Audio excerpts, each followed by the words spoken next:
Romantic song ఉంది ఎకిమీడు. అదేను అదేంటి మృగనయన హిందుస్థానీ.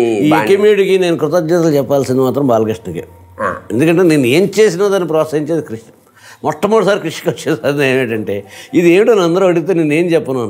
ఎవరు అడిగినా సమాధానం చెప్పగలే, బాలకృష్ణ అడిగితే సమాధానం చెప్పాలని. బాలకృష్ణ అడగలేదు. ఎందుకంటే ఎకిమీడు అన్నది నిజానికి కొత్తది కాదు. ఇందులో మనం ఎంత ఆనందిస్తున్నాం అని ఈ సందర్భంలో చెప్తున్నాను. అవసరం కాబట్టి దుఃఖపడాలి. గత 5 తరాలుగా మనం తెలుగుని, తెలుగు సంస్కృతిని, తెలుగు భాషని మర్చిపోతున్నాం. ఉదాహరణకి భక్త కన్నప్ప సినిమా వచ్చింది, కృష్ణరాజు గారి సినిమా. అందులో వేటూరు గారు వాళ్ళ అబ్బ వాణిశ్రీకి కన్నప్పకి పెట్టిన డ్యూయట్లో వాళ్ళు మాట వాడారు. పింగళి నాగేంద్రరావు, సముద్రాలు రాఘవాచ.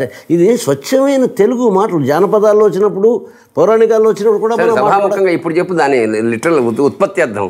ఎకిమీడు అంటే ప్రభువు, రాజు. ఎందుకంటే ఇప్పుడు వీళ్ళిద్దరూ పైకి వెళ్తారు. అధిరోహించేవాడు, కాదు. ఎకిమీడు, వడయడు, రాజు ఇవన్నీ తెలుగు పదాలు. వడయుడు ప్రభు అని. మామూలుగా అంతఃపురంలో ఆవిడ ఎవరు పిలుస్తుంది? రాణి వశిష్ఠి ప్రభు స్వామి అంటుంది. బయటికి వెళ్ళిన తర్వాత ఇది ఏమంటుంది? అన్నట్టు మామ అన్నట్టు. ఆ ఎకిమీడు అనేసరికి అది ట్యూన్లో వెళ్ళి అలా కూర్చుంటే చాలా ఆనందించాడు.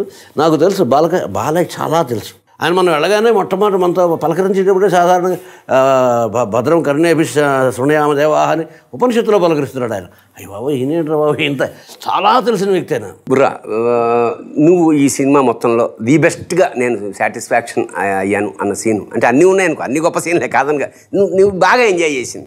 ఏనుగు వెనక ఏనుగు అని చెప్పే సీను, అలాగే శాతకర్ణి వాసిష్ఠి వీళ్ళిద్దరూ ఏకాంతంగా గడిపేటువంటి సీన్స్, ఆ సీన్స్ అన్నీ కూడా నాకు చాలా. నా కుమారుడు రణరంగం, నా కుమారుడు కూడా ఉన్నాడు. అదే అది ఆయన చెప్తుంది. ఆత్మ శరీరాలతోటి మగవాడికి, మాతృత్వానికి మగతనానికి దేహాత్మలతో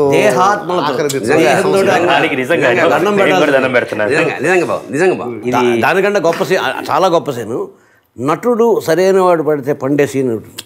శుభలేఖ సుధాకర్ ఒక చిన్న ముక్కలో, ఇప్పుడు నిన్ను జైల్లో పెడితే వారు వస్తారు, విడిపిస్తారు, నిన్ను చంపితే నువ్వు వస్తావు, వల్లకాడి దగ్గర వెయిట్ చేస్తాను అనే విధానం, రాసిన విధానానికి. ఆయన రాసిన అన్నిటి వాటిల్లో చెయ్యి పట్టుకొని మగనాలికి గాజులందం, మరి మగాడికి గాయాలందం అసలు ఒకటి కాదు, కావ్యంలాగా ఉంది. మా 100వ సినిమా అన్నప్పుడు ఓపెన్ చేయాలనుకున్నప్పుడు ఆయన్ని చూపించే ముందు ఆయన వాయిస్ తోటి ఓపెన్ చేద్దామని కొంచెం డిజైన్ చేసుకున్నాం.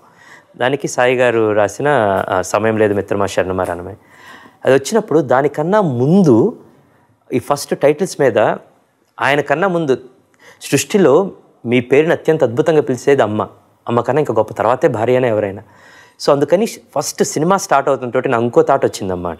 ఏమని, అసలు శాతకర్ణి అని అమ్మ పిలిస్తే దాంతో స్టార్ట్ అయితే గౌతమి పెడతారు, తర్వాత ఆయన వాయిస్తో స్టార్ట్ అయితే ఇవన్నీ డిజైన్ చేసుకున్నాను.